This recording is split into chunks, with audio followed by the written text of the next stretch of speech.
Vamos lá. Bom dia, quinto ano. Infelizmente hoje o dia não vai poder. Hoje eu não vou poder fazer a chamada com vocês, tá?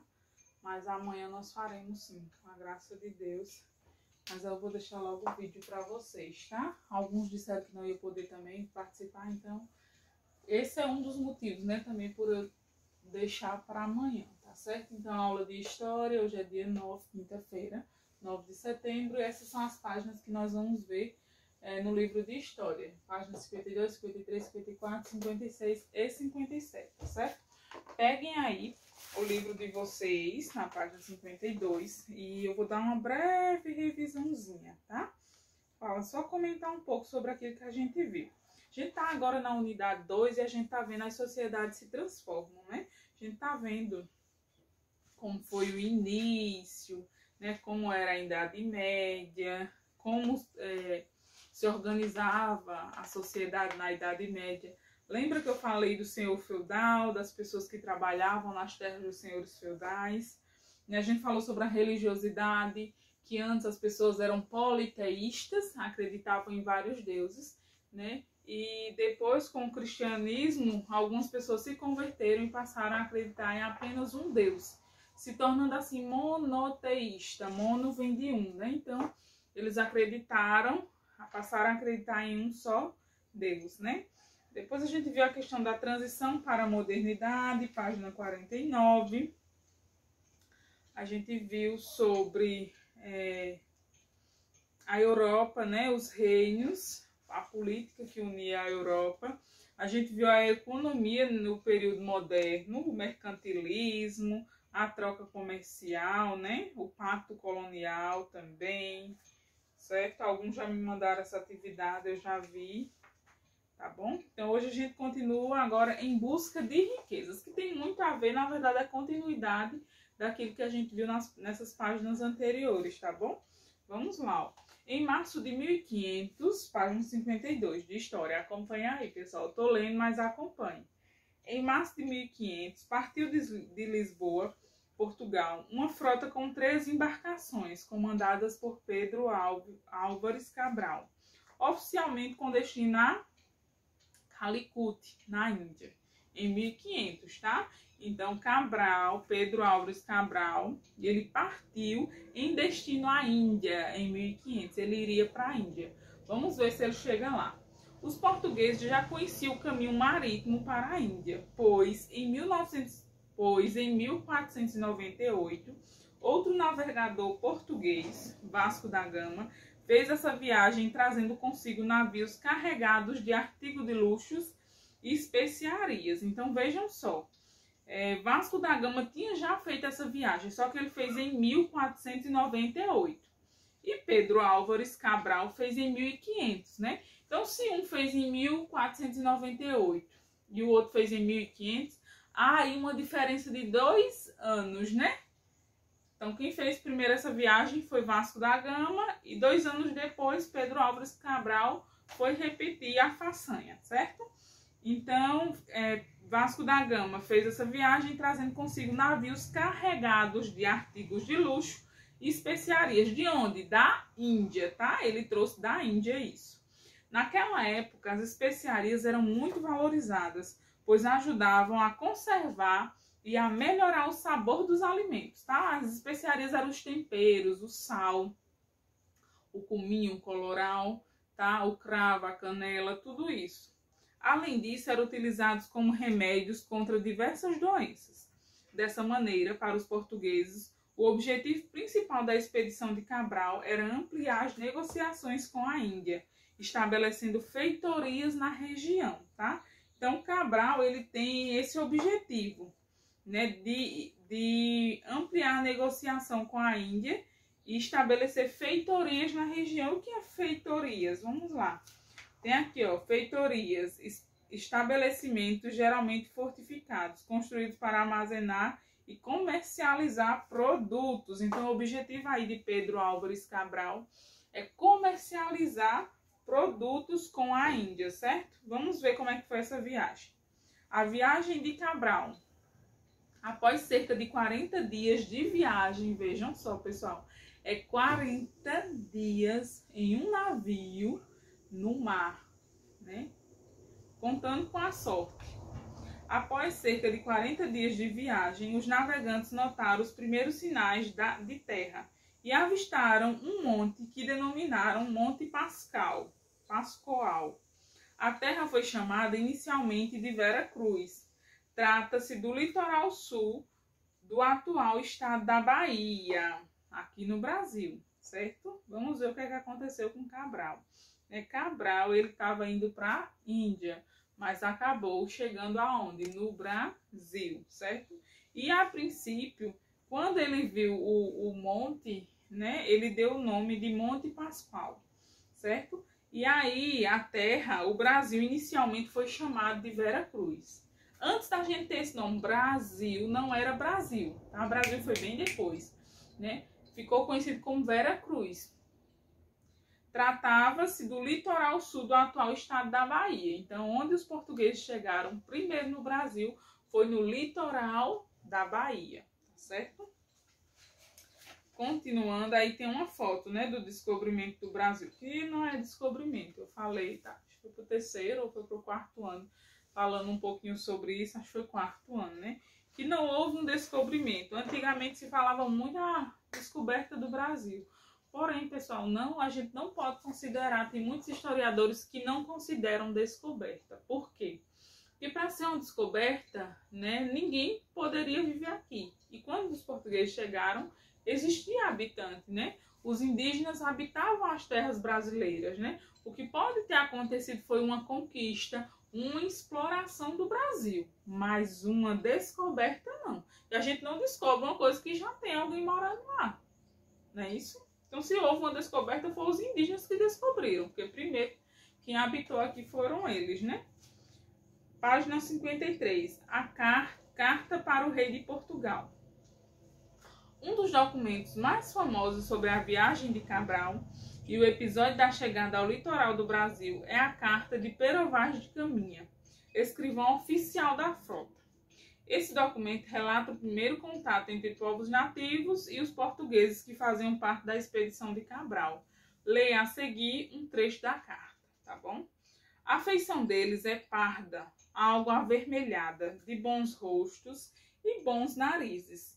Em geral, são bem feitos, andam nus, sem cobertura alguma. Não fazem o menor caso de cobrir ou mostrar suas vergonhas. Aqui as vergonhas seriam as partes genitais, né? E nisso são tão inocentes como quando mostram o rosto. Traziam o lábio de baixo furado e metido nele um osso branco. O cabelo deles são corredios, lisos, né? E andavam tosquiados, raspados por cima das orelhas, certo? Os portugueses permaneceram nas terras por cerca de 10 dias.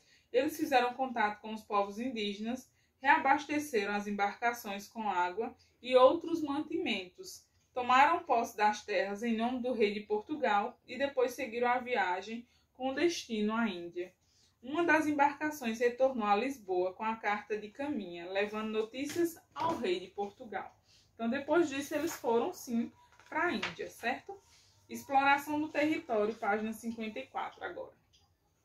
Inicialmente, as novas terras despertaram pouco interesse à coroa portuguesa. Isso porque, com o novo caminho marítimo para a Índia, os portugueses poderiam comercializar grandes quantidades de especiarias. Por aqui, o produto encontrado que mais interessou aos europeus foi o pau-brasil, uma árvore de madeira avermelhada que era utilizada, sobretudo, para a extração de um corante para tecidos que tinham alto valor comercial. Havia uma grande quantidade de pau-brasil no litoral brasileiro, o que começou a atrair a atenção de outros povos europeus, principalmente os franceses. Veja o que o francês Jean de Lery escreveu em seu livro Viagem à Terra do Brasil, publicado em 1578. Quanto ao modo de carregar os navios com essa mercadoria, o pau-brasil, direi que tanto por causa da dureza e consequente dificuldade em derrubá-la, como por não existirem animais para transportá-la, é ela arrastada por meio de muitos homens. E se os estrangeiros que por aí viajam não fossem ajudados pelos selvagens, não poderiam sequer em um ano carregar um navio de tamanho médio. Os selvagens, em troca, os selvagens aqui que ele fala são os indígenas, pessoal. Os selvagens, em troca de algumas roupas, chapéus, facas, machados, cortam, serram, racham, atoram e desbancam. E deu o quê? E desbastam o pau-brasil, transportando nos ombros nus até a costa, junto aos navios ancorados, onde os marinheiros o recebem. Tá? Então, isso aqui é uma carta de um francês falando desse processo aqui de derrubada do pau-brasil, né? E aqui ele relata, né, que para eles conseguirem essa madeira, foi de fundamental importância a ajuda dos indígenas. Que sem essa ajuda eles não iriam conseguir nunca abastecer um navio, né? Por ser árvore grande e muito pesada os troncos, tá certo? Vamos ali adiantando. Mais à frente, na página 56 e 57, que é onde nós temos nossa atividade, vocês têm aí o pratique e aprenda. Copiar e responder, viu, pessoal? Jonatas, que tem uma preguicinha, copiar e responder. Pratique e aprenda. Logo mais, as aulas voltam presenciais, né? Eu quero ver todo mundo afiadinho, copiando e respondendo a atividade, viu? Porque não vai ser pouca, não. Vamos ter que recuperar um monte de coisa. Vamos lá, pessoal. Ó, coloca... E sempre, pessoal, organizem o caderno de vocês. Coloquem na disciplina de história, aula de história, a data, as páginas e a atividade. Quando é pouca, né? Copie e responde. Quando é muita coisa, eu digo, não, coloco só a resposta. Mas mesmo assim tem que estar organizado. Para quando me enviar a foto, eu saber qual é a atividade, qual foi a data e quais foram as páginas, certo? Porque vocês me mandam atividades bem atrasadas. Como é que eu vou saber? Não é isso? Então, organizem. Questão 1. Observe no mapa. Deixa eu só dar uma olhada no tempo. Questão 1. Observe no mapa as rotas das expedições de Vasco da Gama e Pedro Álvares Cabral e depois responda as questões, né? Nós temos a rota de Vasco da Gama, vamos ver. A de Vasco da Gama é a roxinha, tá? E a de Pedro Álvares Cabral é a verde, tá? Vamos lá. Vasco da Gama. E a de Pedro Álvares, né? Pedro Álvares tem uma parada lá no Brasil e depois segue para a Índia. Muito bem. Letra A. Descreva as rotas realizadas por Vasco da Gama e Pedro Álvares Cabral. Então, você vai descrever onde é que ele para. Ó, vou dizer a de Vasco da Gama, certo? Vasco da Gama, que é a roxinha. A rota de Vasco da Gama, aí você vai colocar de onde ele parte, do pontinho preto lá, ó, Lisboa. Você coloca Lisboa, depois ele para aonde? Onde é que tem outro pontinho? Em Sofala. Depois ele para em Melindi, para chegar em Caçulite, certo? Então, o ponto final dele é Caçulite, na Índia, tá bom? Então, essa é a rota. Depois você vai ver a rota de Pedro Álvares Cabral, que é parecida com a de Vasco da Gama, porém tem uma diferença, né? Tem uma diferença aí nessa rota. Letra B, que justamente vai falar dessa diferença. Observem bem direitinho, pessoal. Vejam, onde tem um pontinho é onde ele para, certo? Qual a diferença entre as rotas de Vasco da Gama e Cabral?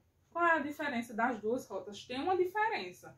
A gente viu, Vasco da Gama foi direto para a Índia. Pedro Álvares Cabral, ele teve uma parada. Aonde foi que ele parou e descobriu uma terra nova? Depois ele seguiu para a Índia, certo? Essa é a diferença. 2. Explique por que as especiarias tinham um alto valor comercial para os portugueses no século XV. Por que as especiarias eram muito importantes para os portugueses? No textinho diz, e eu vou voltar só para mostrar para vocês. Olhem só. Diz aqui, ó. naquela época, na página 52, no início do texto, naquela época, as especiarias eram muito valorizadas, pois ajudavam a conservar e a melhorar o sabor dos alimentos, tá? Então, eis aí mais ou menos a resposta. Por que que as especiarias tinham um alto valor comercial para os portugueses? Está aí no texto. 3. Como os indígenas são descritos no texto da Carta de Caminha, apresentado na página 53. Então, voltem lá na página 53, ó. Vejam aqui esse trecho da carta e vejam como é que ele descreve os indígenas. Como pessoas de pele avermelhada, como era o rosto, como era o corpo. Então, como ele descreve lá, você vai colocar aí a resposta na questão 3, tá? Descrever é falar como a pessoa é. Ah, o cabelo é assim, a pele é assado, usa isso, usa aquilo. Isso é uma descrição, tá? Então, olhem lá no textinho que vocês vão ver como é que ele descreve os indígenas, tá?